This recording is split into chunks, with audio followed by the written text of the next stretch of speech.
So you want to do the brakes on your 2019 Chevrolet Trax to save a little bit of money. And here's how the whole process goes.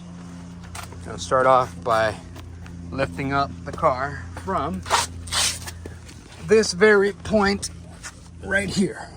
This is called the subframe assembly, and there's a bolt that secures the subframe to the body of the car.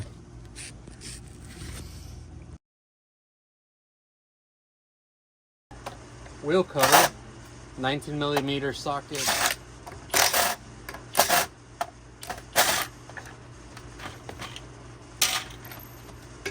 Lug nuts, 19mm as well. 19. This is a 3/8 drive Cobalt 24-bolt impact gun that I bought from Lowe's a while back. It has enough power to break off these lug nuts. They're not overly torqued from factory spec, so they come off fairly easy with that gun. As a safety precaution, I always like to put the wheel under the front of the car. Up next, I have to take off the brake caliper. And in order to do that, you will need a 14mm socket. This is the passenger side, by the way. So I just tap it down. Top bolt. Then there, if you see my finger, there's a bottom bolt right here as well. So I got to do that one. Break it loose.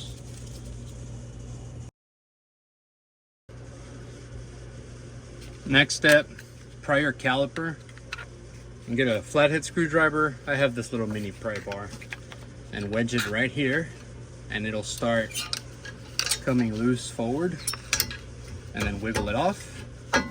So one thing to keep in mind is this piston is all the way out. That's because the brake pads on this car are literally worn all the way down. So what you have to do is take off the old brake pad, which I'm pulling off. I just pulled it off, and you put it on here. Then you grab a C-clamp, you open it up as much as you can, and then you have this bolt, banjo bolt, on the back of the caliper. So you put the clamp as you see, and you start tightening the clamp until you see this piston retract all the way in, almost close till this brake pad touches the face of the caliper right there.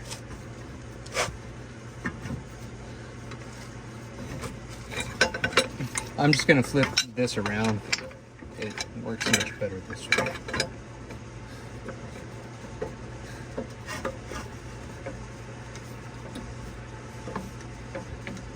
Okay.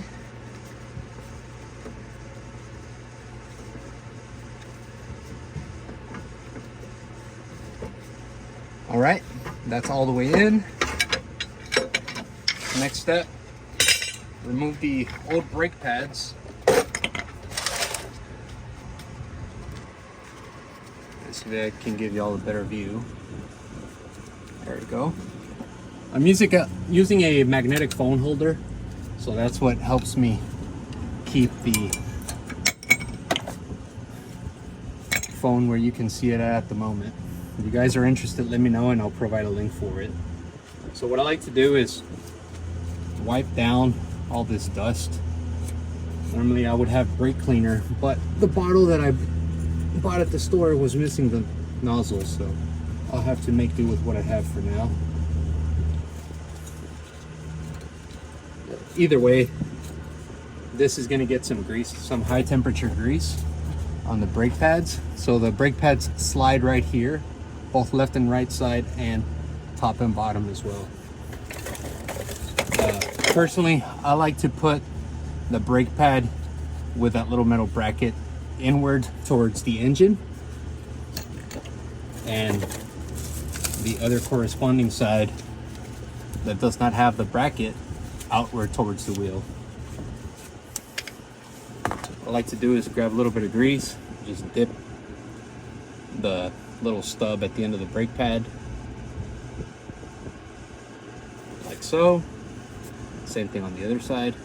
This is high temperature grease, by the way, so I'm not caking it on there. Just putting out little dabs of it. Like I said, this one goes on the inner side, or outer side of the wheel, or outer side of the brake rotor. Bear with me. Not a task you want to do single-handed.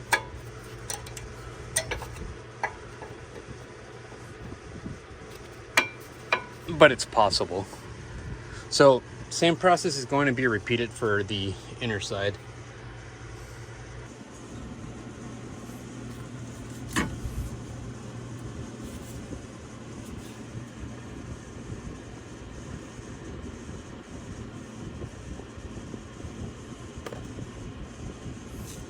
A little dab.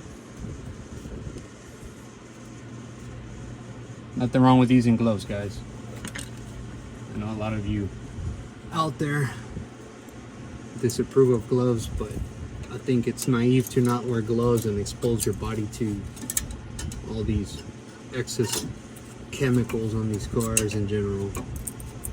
Just how Ford has that transmission fluid that is literally deadly and toxic just by getting it on your skin, so keep that in mind. All these products have side effects over the course of time if it's your job to work on vehicles on a daily basis. So watch out for your health. Another thing that I like to do is grease these glide pins,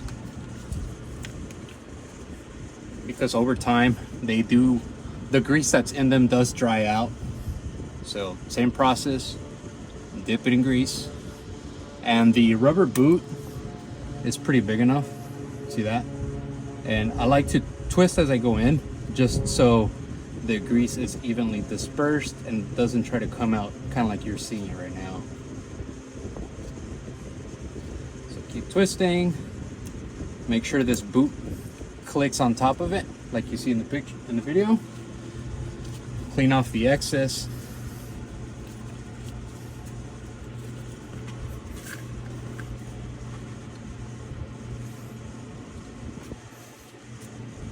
Do the same thing for the bottom.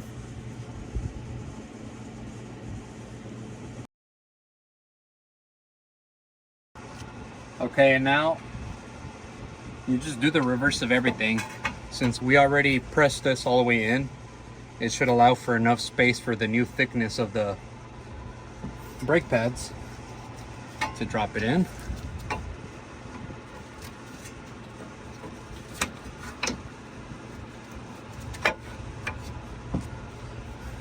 Put your upper and lower caliper glide or slide pin bolts back on, both on top and bottom.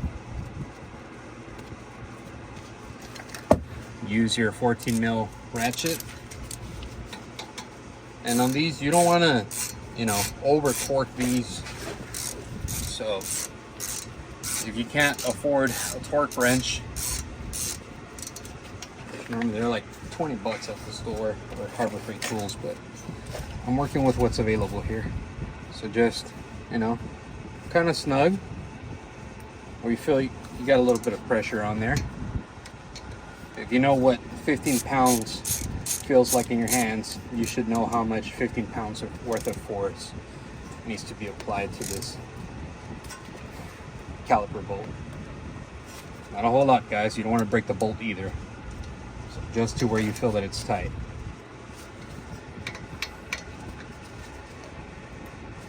Okay, so that's on there, and that's pretty much it.